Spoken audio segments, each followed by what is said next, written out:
Hey guys, this is Mr. Roxy coming at you live from Palm Beach in Florida.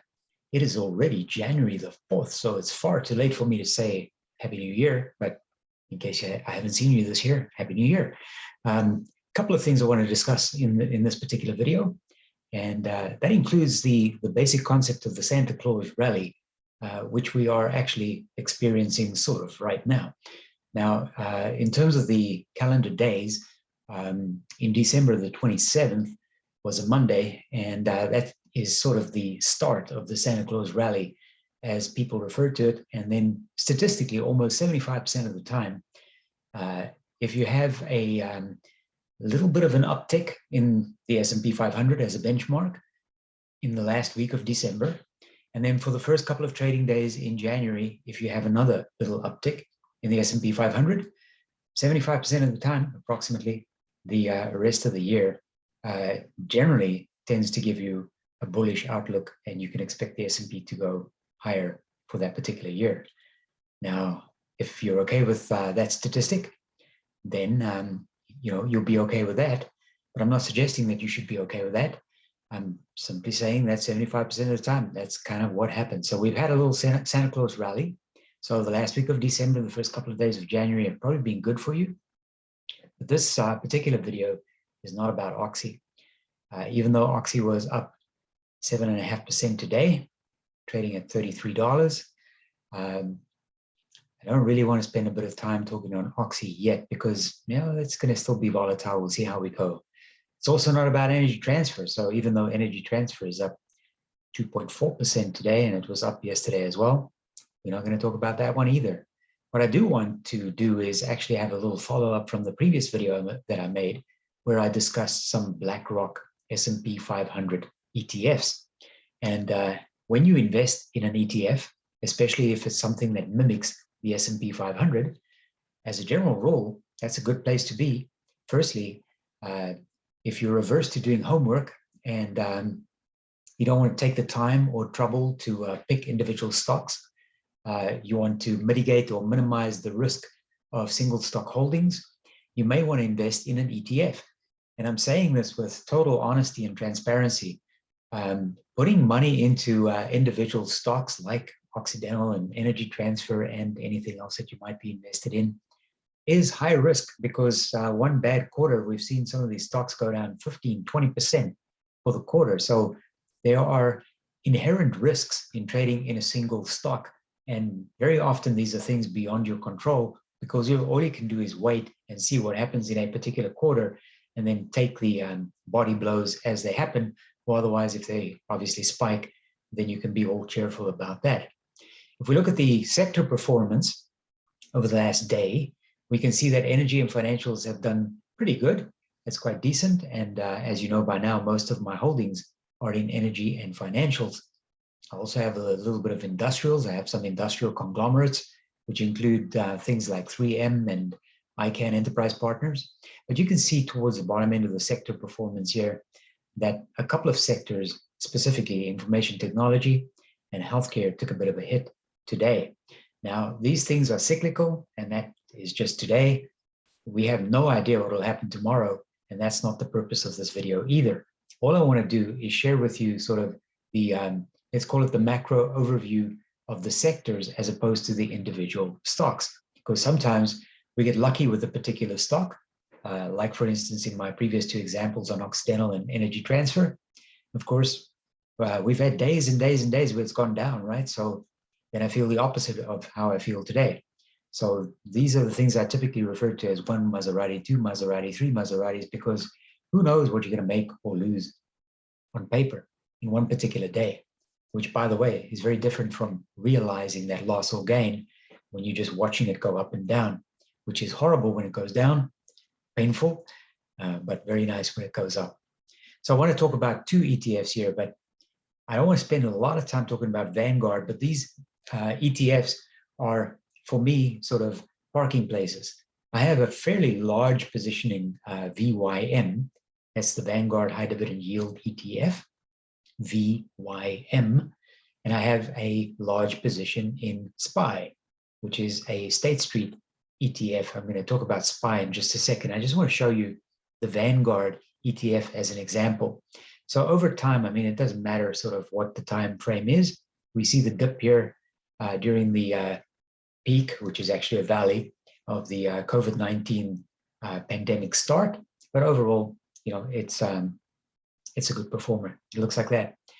And then if you actually go into the ETF itself, and as I said, I don't really want to spend too much time talking about VYM. I do want to spend a little bit of time talking about SPY. So SPY is one of the ETFs that I kind of view as a parking lot. So a couple of things to note here about SPY. Firstly, SPY went down today. So overall, from a macro thesis point of view, the Dow went up today, and the NASDAQ, which is tech heavy, and the S&P 500, which obviously is the 500 largest companies in the United States, went down today. So we have two benchmarks that are negative, which includes pretty much everything that SPY holds.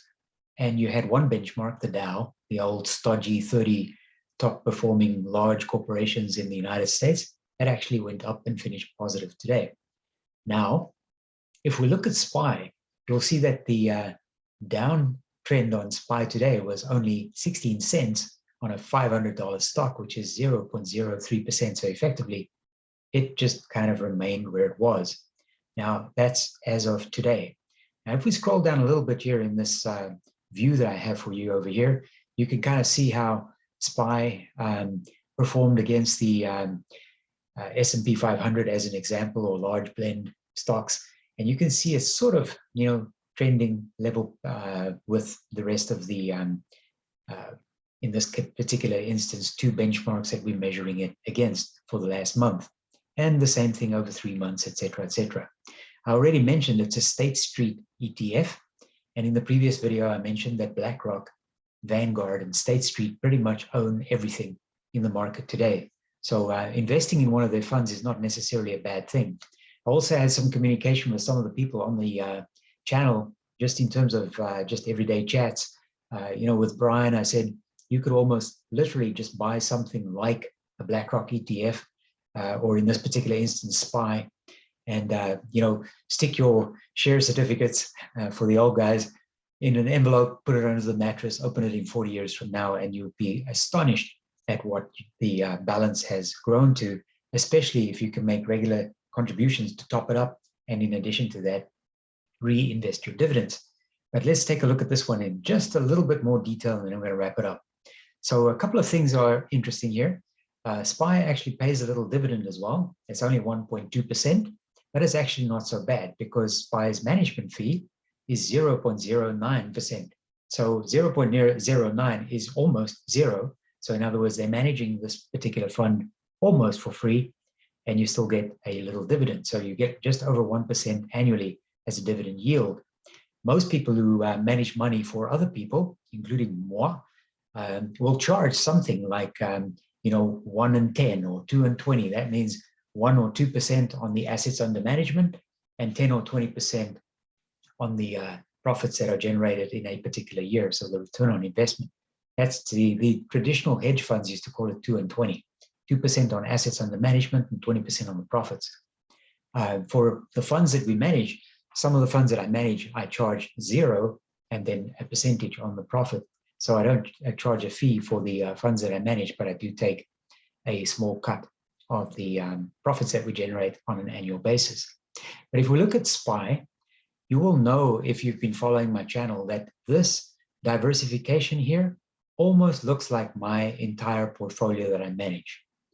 About 98% of my investments are also in US equities, with a small little smattering of investments in other jurisdictions. And geographically, approximately, you know, high 90% of my personal investments are also in the United States, although I also have a large percentage of holdings in Canada.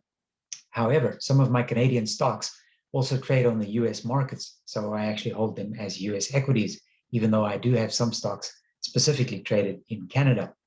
But then if you look at the top 5 sectors, now, if you've been following me, you will already know that my top 5 sectors that I'm invested in might not look like this. In fact, my top investment sector is energy, and my second one, much like SPY, is financial services. The reason why I'm sharing this with you is one of the reasons why SPY only went down 0.03% today, or zero if you'd like, is because they are quite diversified.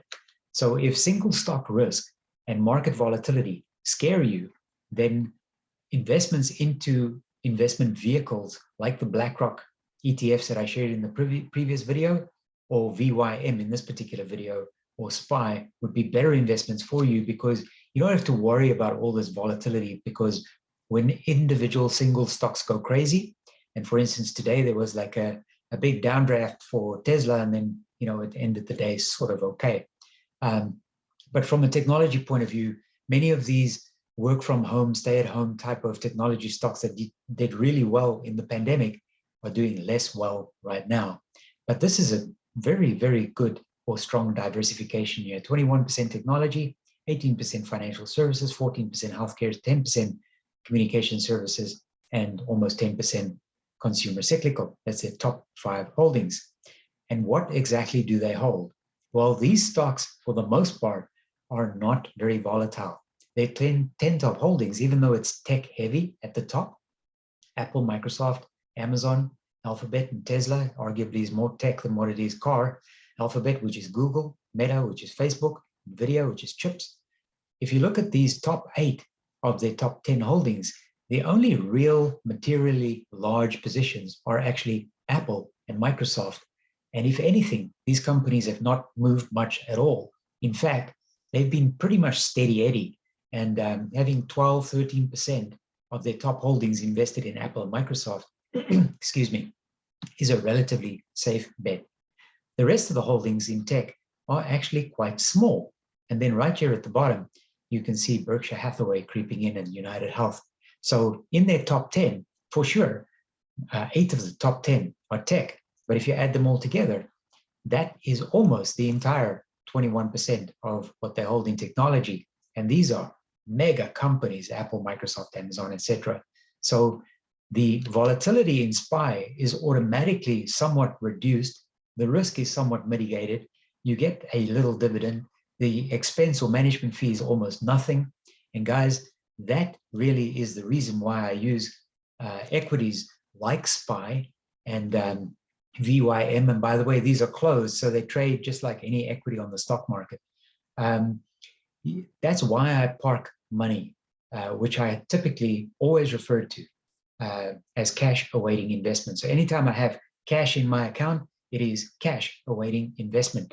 Because if you just keep cash in your account, it is losing value due to things like inflation and just the general decline of fiat as a currency as we know it today. So when I look for somewhere to park the money, my default is an ETF like VYM or SPY. Sometimes, like for instance, last year, for the calendar or fiscal year 2021, those ETFs like VYM and SPY pretty much performed in line with the S&P 500. In other words, it gave me an almost 30% return. Now, I've said this before, if there's one thing I'm not, it's greedy.